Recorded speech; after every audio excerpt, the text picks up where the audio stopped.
Biology का paper देने वाले हैं 2026 बोर्ड एग्जाम में, तो भैया इस वीडियो को आप जरूर देखना। आज के इस वीडियो में मैं आपको 23 फरवरी के लिए एक ऐसा मॉडल पेपर सॉल्यूशन के साथ बताने वाला हूं जो कि भाई जीव विज्ञान वाले छात्रों के लिए काफी इंपॉर्टेंट है। पूरा यहां पर आप देख सकते हो डेमो सेट आपके सामने इस प्रकार से दिया है, जैसे कि आपके जो कोण होते हैं पेपर में 348 यहां पर दिया है KM, इस प्रकार से आपका एक कोड होता है। और ये भाई साहब आपको पेपर की सेट को जो है जो मतलब दिया रहेगा उसको कॉपी पे डालना बहुत जरूरी होता है, क्योंकि इसी के आधार पर आपकी कॉपी चेक होती है। और ऐसे 7 सेट बनते हैं एक विषय में, ठीक है। तो यहां पर बायोलॉजी का है आज हमारे पास, और मैं आपको नेक्स्ट वीडियो में इसी प्रकार से और भी जैसे केमिस्ट्री हो गया है ना, फिजिक्स हो गया, इन सभी विषयों के लाने वाला हूं। तो चलिए देख लीजिएगा। बाकी यहां से देख तो आपका जो पूर्णांक है इसका 70 अंक का रहेगा। 30 नंबर आपको पता ही होगा कि इसमें प्रैक्टिकल का मिलता है, जो कि वाइवा वगैरह अभी आपका होने वाला है जस्ट। तो सारे टॉपिक पर आपको वीडियो मिलेंगे, बस कमेंट कर देना कोई भी डाउट आपका रहता है। 3 घंटे 15 मिनट आपका पूरा जो है टाइम रहेगा इसका, जो कि आपको इसको हल करना होगा। इसके बाद यहां से कुछ इसके निर्देश दिए गए हैं, निर्देशों को ध्यान से आप समझ सकते हो। पहला आपका क्या है भाई, 15 मिनट पेपर को पढ़ने के लिए है। इसके बाद यहां पर सभी प्रश्न अनिवार्य हैं। तीसरा दिया है आवश्यकता अनुसार अपने उत्तरों की पुष्टि। नामांकित रेखाचित्र मतलब भाई जहां पर बायोलॉजी है, अब इसमें आपको चित्रों की जरूरत पड़ेगी ही, डायग्राम के बिना तो कुछ होता नहीं है। इसके बाद प्रत्येक प्रश्न के निर्धारित अंक उसके सम्मुख अंकित है, यानी कि जो आपका पेपर आपके सामने रहेगा, अब उसमें सामने दिया रहेगा कौन सा प्रश्न 1 नंबर का है, कौन सा 2 नंबर का है, कौन सा 3 नंबर का है, ये सारी डिटेल्स आपको दी हुई मिलेगी। इसके बाद चलिए बहुविकल्पी प्रश्नों को देखिएगा। टोटल आपके 4 MCQ क्वेश्चन आएंगे आपके बायोलॉजी में। हम बात कर रहे हैं यूपी बोर्ड के पैटर्न की, तो जो भी बच्चे यूपी बोर्ड से हैं प्रॉपर इस वीडियो को देखिएगा, क्योंकि 23 फरवरी को आपको बायोलॉजी का पेपर अपना देना है। चलिए भैया आ जाओ यहां से। देखो यहां से आपका पहला क्वेश्चन दिया है, इसमें कह रहा है कि मक्का में गुणसूत्रों की संख्या पाई जाती है। अब इसमें आपको सही विकल्प पर जो है टिक लगाना है, मतलब कि मक्का में गुणसूत्रों की संख्या कितनी होती है। तो अब यहां से देखो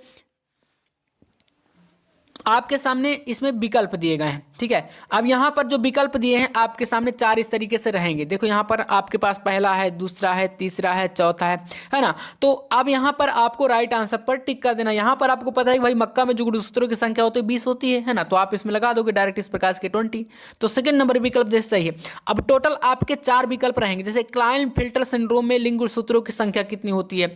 अब यहां पर आपके सामने इस प्रकार से विकल्प दिए गए हैं, है ना। तो क्लाइनफिल्टर में आपको बताना है सूत्रों की संख्या।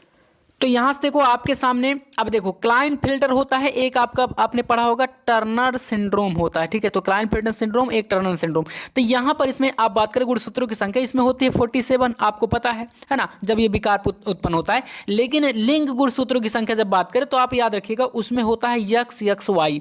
तो अर्थात हमारा यहां पर कौन सा वाला विकल्प सही है, तो हमारा पहला वाला विकल्प सही। देखो इसके जो ये पेपर है, मैंने इस पेपर को कैसे बनाया मैं प्रॉपर बता दूं। तो जो भी आपके इंपॉर्टेंट क्वेश्चन है, जो VVI वाले क्वेश्चन है, आप इसको पेपर के तौर पर मत लो। आप ये समझो कि ये इसमें सभी इंपॉर्टेंट क्वेश्चनों को रख करके इसका सॉल्यूशन है मैं कराया हूं।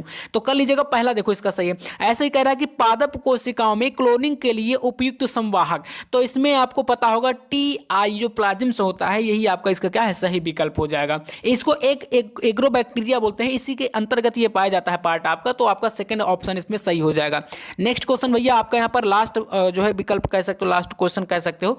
निम्न में समष्टि का गुण, तो देखो जन्म दर, मृत्यु दर, घनत्व, तो ये सभी होते हैं। तो इसमें आपको बस इसमें क्या कर देना है, चौथा वाला विकल्प लगाना है। आपका समष्टि का जो गुण होता है, यहां पर जन्म दर भी है, मृत्यु दर भी है, घनत्व भी है, अर्थात हमारा चौथा ऑप्शन सही। तो देख सकते हो यहां पर टोटल हमारे 4 विकल्प टाइप के जो ऑब्जेक्टिव क्वेश्चन है वो कंप्लीट हो चुके हैं यहां से।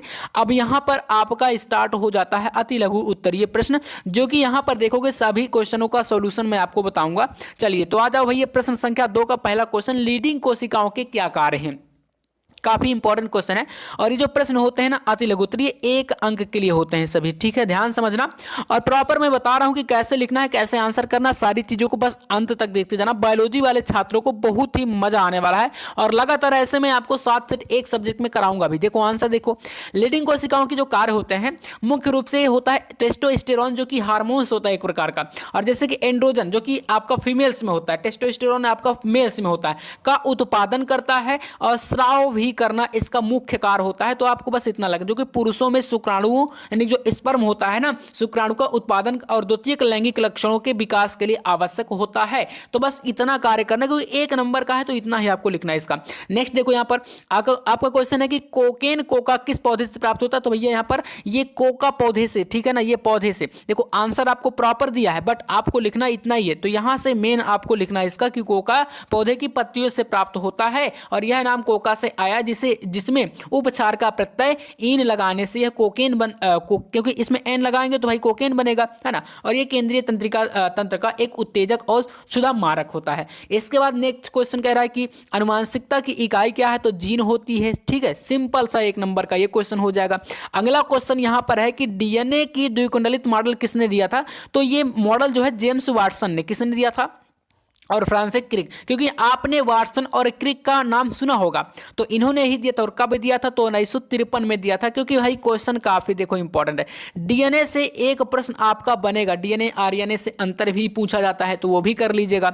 आइए नेक्स्ट यहाँ पर मधुमक्खी में के किस रूप में अनिषेचित अविकसित होता है। तो देखो यहाँ पर इसका आंसर लिख देना। जो मधुमक्खियां होती हैं, ठीक है, इसमें आपका नर और रूप जो कि ड्रोन होता है, इसमें अनिषेचित अंडा विकसित होता है। यहां पर अंडे की बात कर रहा है, ठीक है ना, इसमें आप यहां पर अंडा कर सकते हो।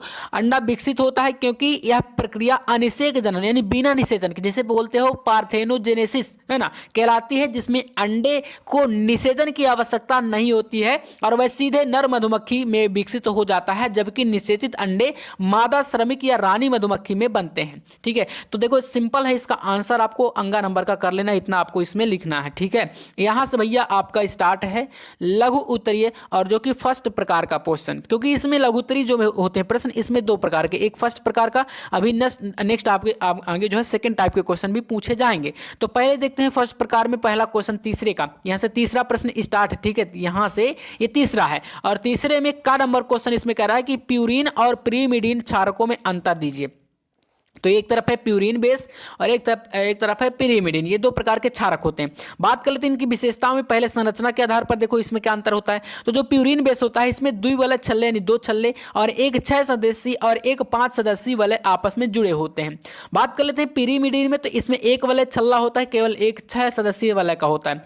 अब अगला देखना प्यूरिन बेस में, उदाहरण की बात करें तो एडिनिन जो होता है और ग्वानिन जो होता है, ये प्यूरिन बेस होते हैं। और पिरिमिडिन की बात कर ले तो जो साइटोसिन हो गया और इसके अलावा थाइमीन हो गया जो कि डीएनए में पाया जाता है, और जो यूरेसिल होता है जो आरएनए में पाया जाता है, ये पिरिमिडिन बेस होते हैं। आकार की बात कर लेते हैं क्योंकि अंतर दे रहा है। तो प्यूरिन बेस जो होते हैं ये आकार में क्या होते हैं, पिरिमिडिन की तुलना में बड़े होते हैं, जबकि जो पिरिमिडिन बेस होती है प्यूरिन की तुलना में क्या होते हैं, छोटे होते हैं। तो कुछ इस तरीके से आप इसका अंतर लिख सकते हो। ये हो गया हमारा अगला क्वेश्चन। चलिए यहां से बीटी कॉटन, इस पर टिप्पणी, जिसे बोलते हैं बीटी कॉटन या बीटी कपास भी बोलते हैं कई कई।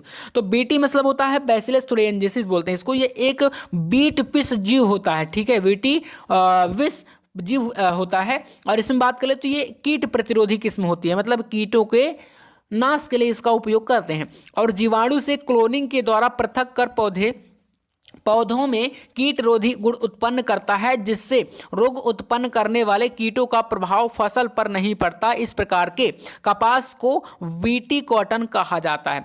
अगला क्वेश्चन यहां से आपका स्टार्ट है नंबर टाइफाइड ज्वर पर टिप्पणी पूछ रहा है। टाइफाइड मतलब जानते हो एक प्रकार की बीमारी होती है। तो टाइफाइड ज्वर पर आपको बताना है, टिप्पणी करना है कुल मिला के। तो इसका देखो आंसर आपको ऐसे करना है। टाइफाइड जो होता है एक प्रकार का आंत्र ज्वर है, इसको बोलते हैं। ठीक है, ये एक गंभीर जीवाणु संक्रमण है जो कि साल्मोनेला टाइफी, ये एक प्रकार का क्या होता है, बैक्टीरिया है, जिसके कारण फैलता है ये बीमारी। कौन सी बीमारी, टाइफाइड ज्वर। ठीक है, साल्मोनेला टाइफी याद कर लेना, ऑब्जेक्टिव में क्वेश्चन ये पूछ लेता है। से फैलता है जो कि दूषित भोजन या पानी के माध्यम से फैलता है। और तेज बुखार, इसमें होता क्या है, लक्षण कौन कौन से होते हैं तो आप याद रखिएगा। तेज बुखार, सिर दर्द, पेट दर्द और इसके अलावा कमजोरी जैसे लक्षण पैदा करता है, जिसका इलाज क्या होता है, एंटीबायोटिक्स से होता है। और इसके बचाव के लिए स्वच्छता और टीकाकरण महत्वपूर्ण होता है। खास तौर पर जो बात करें तो विकासशील देशों की यात्रा के दौरान यहाँ पर इसमें होता है। देखो यहाँ पर इसके कारण जो होते हैं ना, रीजन कौन कौन से हैं, तो मैंने पहला ही एक आपको बताया कि भाई बैक्टीरिया इसमें मुख्य कारण है। जैसे मुख्य रूप से साल्मोनेला टाइफी नामक बैक्टीरिया के कारण होता है, जो केवल मनुष्यों में पाया जाता है। प्रसार की बात करें तो यह बैक्टीरिया संक्रमित व्यक्ति के मल फिसल से दूषित भोजन या पानी के सेवन से फैलता है। खासतौर पर स्वच्छता जो खराब स्वच्छता मतलब कहीं पर गंदगी है या कुछ ऐसी सिचुएशन है तो वहाँ पर ऐसे क्षेत्रों में ज़्यादातर ये बीमारी पाई जाएगी। ठीक है, तो ये आपको याद रखना है, टाइफाइड ज्वर पर इतनी टिप्पणी कर देना है। चलिए अगला क्वेश्चन देखिए, समष्टि और समुदाय में अंतर पूछा है। तो देखो एक तरफ है समष्टि यानी पॉपुलेशन बोलेंगे, एक तरफ समुदाय यानी कम्युनिटी। तो देखिएगा इसका अंतर, पहला समष्टि में क्या होता है, एक प्रजाति के जीव होते हैं। समुदाय की बात करें तो विभिन्न प्रजाति, जैसे कि इसमें पौधे भी जानवर भी सब आ जाता है। समष्टि में जो होता है ये एक ही जाति के सदस्यों का समूह है, जैसे कि एक जंगल के सभी हिरण, ये समष्टि होगा। लेकिन समुदाय क्या होगा, तो समुदाय में बात करें तो भैया एक कई समष्टियाँ यानी मैंने बताया ना कई प्रजातियाँ इसमें मिलकर रहती हैं। तो कई समष्टि विभिन्न प्रजातियों का समूह, जैसे कि जंगल के हिरण भी हो जाएंगे, बाघ भी हो जाएगा, पेड़ भी हो जाएंगे, तो ये समुदाय कहलाएगा। समष्टि में अगला देखिएगा, तो केवल अंतः प्रजातीय यानी इंट्रा स्पेसिक संबंध प्रजनन स्पर्धा है ना, ये होगा। और समुदाय की बात करें तो अंतर प्रजातीय संबंध पर भक्षण इसमें कर देना है, सहजीविता भी इसमें होगी, स्पर्धा भी होगी, है ना। तो इतना सब अंतर इसमें कर सकते हो। अगला है पारिस्थितिक तंत्र के बारे में पूछा है क्वेश्चन। तो चलिए पारिस्थितिक तंत्र में मानव के महत्व को देखिए, आंसर यहाँ से आंसर करना। पारिस्थितिक तंत्र में मानव का महत्व दो तरफा है। मनुष्य उन पर निर्भर है, जैसे कि स्वच्छ हवा, पानी, भोजन, दवा, और साथ ही उनके कार्य जैसे कि प्रदूषण, वनों की कटाई, जलवायु परिवर्तन पारिस्थितिक तंत्र को गंभीर रूप से प्रभावित करते हैं, जिससे जैव विविधता और संतुलन बिगड़ता है। हालांकि मनुष्य ही अपनी बुद्धि और प्रौद्योगिकी से इन तंत्रों को बचाने, बहाल करने, पुनर्स्थापन, पारिस्थितिकी और स्थायी रूप से प्रतिबंधित नीति निर्माण, संरक्षण करने की क्षमता रखते हैं, जिससे वह पारिस्थितिक तंत्र के इंजीनियर और संरक्षक दोनों बन जाते हैं। तो इस तरीके से आपको मैंने बताया था कि जो लघुत्तरी आपका फर्स्ट टाइप का क्वेश्चन था वो आपका यहां से समाप्त हो जाता है। चलिए अब मैं आपको बता देता हूं यहां पर लघुत्तरी सेकंड टाइप के क्वेश्चन, यहां से देखिए स्टार्ट है, ये आपका सेकंड टाइप। ठीक है, तो चलिए लघुत्तरी सेकंड टाइप के क्वेश्चन, जो कि आपका प्रश्न संख्या 4 के अंतर्गत पहला प्रश्न का नंबर है, आसंग जनन किसे कहते हैं, उदाहरण दीजिए।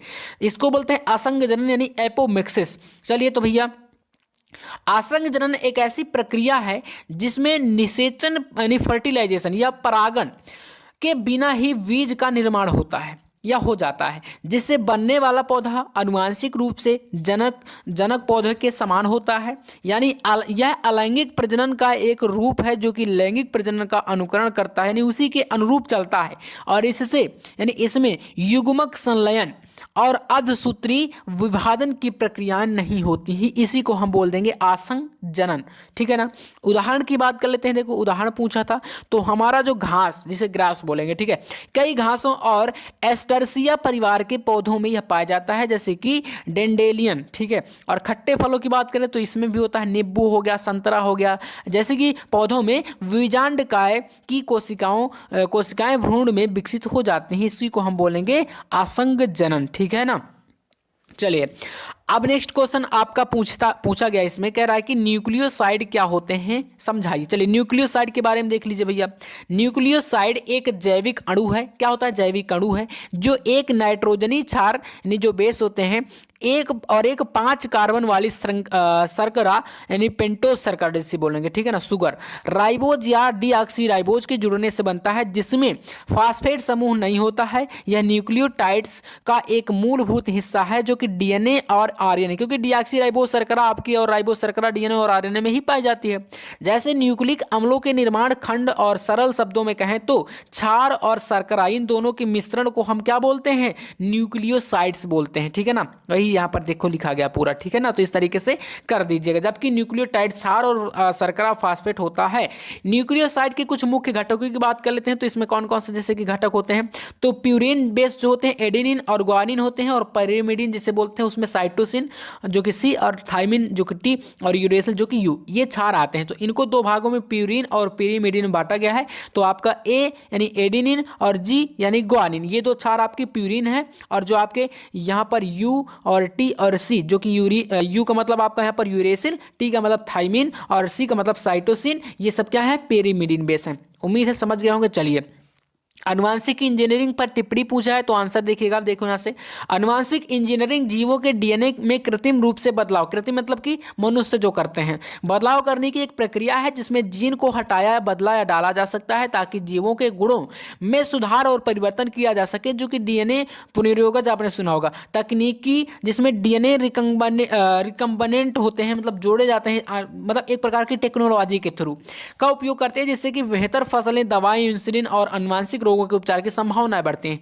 अनुवांशिक इंजीनियरिंग में आप ये कह सकते हो यह किसी जीव के अनुवांशिक पदार्थ जो कि डीएनए को प्रयोगशाला में तकनीकी द्वारा संशोधित करने की प्रक्रिया को हम बोल देंगे अनुवांशिक इंजीनियरिंग। ओपियाइड्स पर पूछ रहा है टिप्पणी। चलिए, ओपियाइड्स एक प्रकार की क्या होता है, ये एक प्रकार का नशीली दवाओं का ग्रुप है, नशीली दवाओं का एक क्या है आपका ग्रुप होता है, वही चीज यहाँ पर बताया गया, देख सकते हो, जैसे मार्फिन, कोडीन, ये सब इसमें आते हैं। अगला क्वेश्चन प्रश्न संख्या 5 का पहला, मानव के शुक्राणु की संरचना, इसके अलावा मतलब इसमें डायग्राम बनाना, सचित्र वर्णन करने को पूछा है। अपूर्ण प्रभाविता क्या होती है, चलिए तो आंसर देखना, वह घटना जिसमें एक प्रभावी एलील दूसरे अप्रभावी एलील पर अपना पूर्ण रूप से प्रभाव नहीं दिखा पाता, जिससे परिणाम स्वरूप विषम युग्मजी संतति, इसे बोलते हैं हेटेरोजाइगस, है ना, ये दोनों जनकों के भिन्न भिन्न एक तीसरा मध्यवर्ती लक्षण दिखाई दे तो इसको हम बोलेंगे अपूर्ण, मतलब पूर्ण रूप से प्रभावित ना करें, हम बोल देंगे अपूर्ण प्रभाविता है। अपवाद इसका क्या है, अपवाद में आपको ये चीजें लिख देनी है, ठीक है। यहां से आपका नेक्स्ट क्वेश्चन, प्रतिजैविक किसे कहते हैं, इसका महत्व बताइए। तो एंटीबायोटिक्स क्या होता है इसका देख लीजिए, इसका पूरा आंसर यहां पर दिया गया, ठीक है, जिसमें निमोनिया, टाइफाइड, ये सब क्या होते हैं, एंटीबायोटिक हैं, ठीक है। चिकित्सा के क्षेत्र में जैव प्रौद्योगिकी का उपयोग बताइए, तो चिकित्सा के क्षेत्र में क्या उपयोग है ये देख सकते हो, पूरा आंसर यहां पर पूरा का पूरा, क्योंकि थ्योरी है और थ्योरी को आप रो करके वीडियो को समझ लेना। अगला क्वेश्चन यहां से प्रश्न संख्या 6 का पहला, रासायनिक उर्वरक और जैव उर्वरक में अंतर। एक तरफ है यहां पर रासायनिक उर्वरक, एक तरफ है जैव उर्वरक, यहां पर आपका फर्स्ट ये अंतर हो गया, दूसरा ये हो गया, है ना, तीसरा ये आपका अंतर हो गया। तो आंसर आपके सामने है, क्योंकि इधर उधर आपको भटकना ना पड़े इसलिए आपके सामने है। प्लाज्मिड्स क्या होता है देख लीजिए, पूरा यहाँ पर क्या होता है, एक प्रकार का प्लाज्मिड्स बैक्टीरिया और कुछ अन्य सूक्ष्म जीवों में पाए जाने वाला एक छोटा गोलाकार द्विरज्जुक क्या होता है, डीएनए अणु होता है, जो कि मुख्य गुणसूत्रीय डीएनए से अलग होता है और स्वतंत्र रूप से अपनी प्रतिकृति बना लेता है, जिसे आप बोल सकते हो यहाँ पर एक प्रकार की दूसरी कॉपी।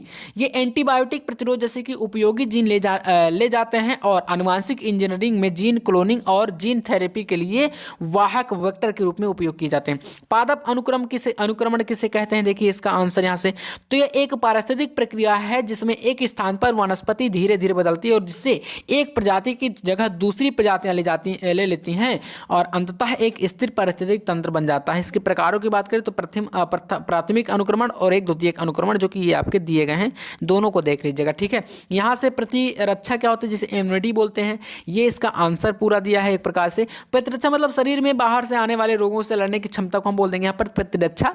और इसके बाद यहाँ से प्रश्न संख्या 7 को देखिए, आवर्त चक्र का सचित्र वर्णन और इसी का अथवा, क्योंकि ये 5 अंक वाले क्वेश्चन होते हैं। एक प्रारूपिक बीजांड की संरचना का चित्र, देखो आवर्त चक्र का ये डायग्राम बनाया गया है, पूरा यहाँ पर प्रक्रिया को समझाया गया, इस प्रकार से इसका आंसर कर देना।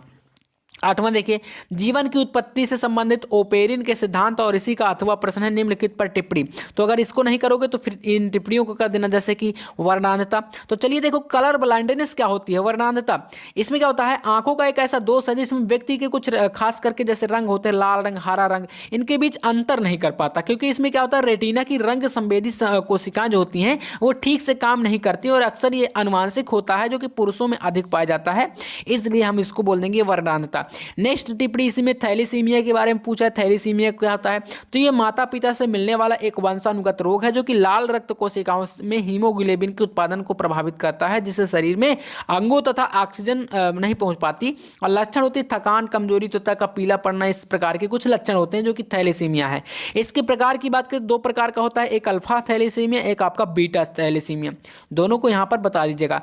नेक्स्ट क्वेश्चन इसी में है आपका, देखिए 9वां, आनुवांशिक पदार्थ की खोज पर एक निबंध और इसी का अथवा है जैव विविधता से आप क्या समझते हैं, इसको कैसे संरक्षित किया जा सकता है। तो देख लीजिए यहाँ पर बायोडायवर्सिटी क्या होती है, ये पूरा आपका आंसर। तो यहाँ से पूरा हमारा इस प्रकार का पेपर आपका बायोलॉजी का, जो कि 23 फरवरी के लिए आपके काफ़ी महत्वपूर्ण है और सेम ऐसा पैटर्न आपको देखने को मिलेगा। तो उम्मीद है आज का ये क्लास आपको अच्छा लगा होगा और काफ़ी सारे क्वेश्चन मैंने देखो सोल्यूशन लगभग मैंने सभी प्रश्नों का कराया है। बाकी इसका अगर आपको पीडीएफ चाहिए तो हमारा एप्लीकेशन जिसका नाम है टॉपर